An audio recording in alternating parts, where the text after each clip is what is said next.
Hello and welcome to the lesson on estimating with confidence. Our goal is that by the end of this chapter you will be able to use sample data to make inferences about the population parameter. How long does a new model of laptop battery last? What proportion of college undergraduates have engaged in binge drinking? How much does the weight of a quarter-pound hamburger at a fast food restaurant vary after cooking? These are the type of questions we would like to be able to answer. It wouldn't be practical to determine the lifetime of every laptop battery, to ask all college undergraduates about their drinking habits, or to weigh every burger after cooking. Instead, we choose a sample of individuals, batteries, college students, burgers, to represent the population and collect data from those individuals. Our goal in each case is to use a sample statistic to estimate an unknown population parameter. From what we learned in Chapter 4, if we randomly select the sample, we should be able to generalize our results to the population of interest. We cannot always be certain that our conclusions are correct. A different sample would probably yield a different estimate. Statistical inferences uses the language of probability to express the strength of our conclusions. Probability allows us to take chance variation due to random selection or random assignment into account. In this chapter, we will meet the most commonly used types of formal statistical inference. In this particular case, we're going to look into confidence intervals for estimating the value of a parameter. In the next chapter, we will use significant tests, which assess the evidence for a claim about a parameter.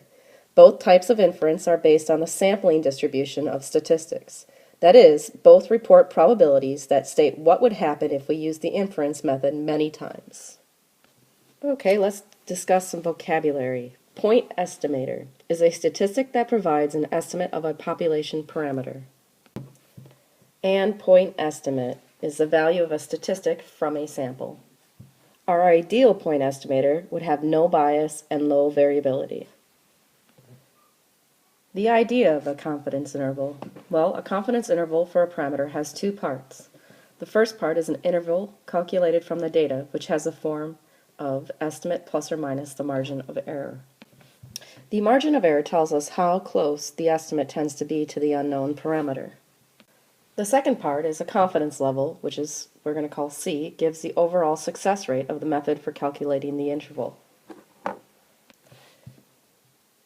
We usually choose a confidence level of 90% or higher because we want to be quite sure of our conclusions. The most common confidence level is 95%. Interpreting confidence levels and confidence intervals.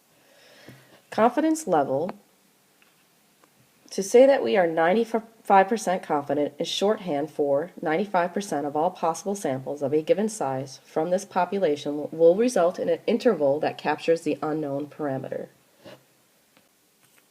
Confidence interval, to interpret a confidence interval percent for an unknown parameter, say we are C% confident that the interval from blank to blank captures the actual value of the population parameter.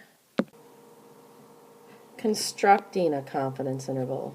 The confidence interval for estimating a population parameter has the form statistic plus or minus the critical value times the standard deviation of statistic. The critical value times the standard deviation of the statistic is the margin of error. A critical value is the number of standard errors. Now, the margin of error depends on the critical value and the standard deviation of the statistic. The critical value is tied directly to the confidence level. Greater confidence requires a larger critical value. The standard deviation of the statistic depends on the sample size n. Larger samples give more precise estimates, which means less variability in the statistic. The margin of error gets smaller when confidence levels decrease and the sample size n increases.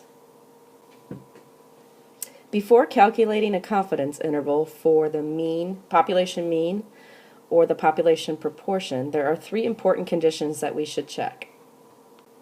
Random. The data should come from a well-designed random sample or randomized experiment. Normal. The methods we use to construct confidence intervals for the population mean and parameters depend on the fact that the sampling distribution of the statistic, the sample mean or the sample proportion, is at least approximately normal. And number 3, independent. The procedures for calculating confidence intervals assume that individual observations are independent. Random sampling or random assignment can help ensure independent observations. To summarize, first, to estimate an unknown population parameter, start with a statistic that provides a reasonable guess. The chosen statistic is a point estimator for the parameter. The specific value of the point estimator that we use gives us a point estimate for the parameter. A confidence interval uses sample data to estimate an unknown population parameter with an indication of how precise the estimate is and how confident we are the result is correct.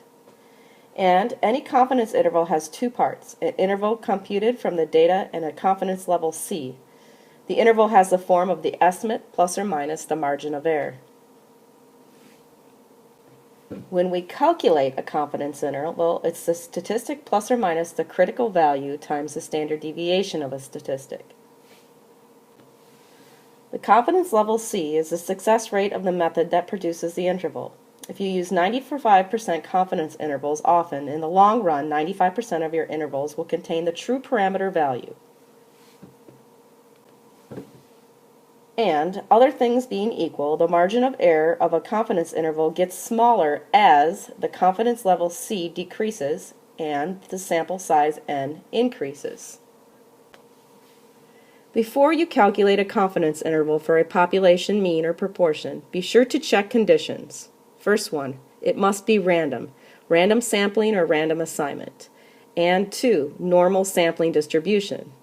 3, independent observations. Remember that the margin of error for a confidence interval includes only chance variation, not other sources of error like non-response or undercoverage. Thank you for joining me on the lessons of Introduction to Confidence Intervals.